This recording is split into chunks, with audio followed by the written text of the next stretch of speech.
шат чатны иргэдийн төлөөлөгчдийн хурал нь тухайн орон нутгийн нийт иргэд сонгогчдын төлөөллийн байгууллага юм а.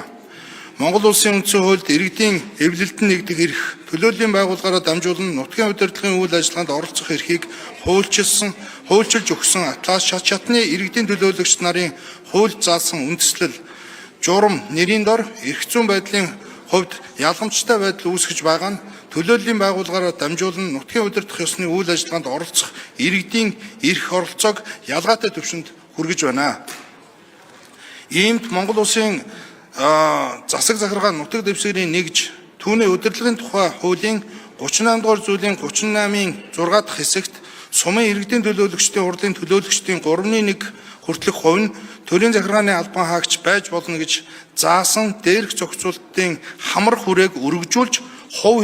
хэмжээг нэмэгдүүлэх хэрэгцээ шаардлага үүсэж байна. Монгол улсын хэмжээнд боловсон хүчний тоо эрс багасж төрийн бүх шатны байгууллага, түүнчлэн төсвийн болон орон нутгийн өмчт компани, аж ахуйн нэгж байгууллагад ажиллах боловсон хүчний дутагдал үүсэж байгаа бөгөөд уг асуудлыг бодлогын түвшинд зохицоор нь шийдвэрлэх зайлшгүй шаардлага үүсэж байна.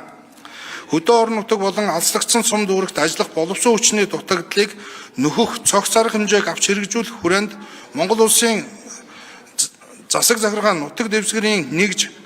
харьяалагдаж буй иргэдийн төлөөлөгчдийн хурлын төлөөлөгч нарын тодорхой хувийг төрийн захиргааны албан хаагч байхаар хуульд өөрчлөлт оруулж үндсэн хууль заасан хуулийн өмнө тэгш эрхтэй байх зарчмын шаардлагыг хангах хууль зүй нийгэм эдийн засгийн чухал ач холбогдолтой юм а. Улсын хурлын дарга эрхэм гишүүдээ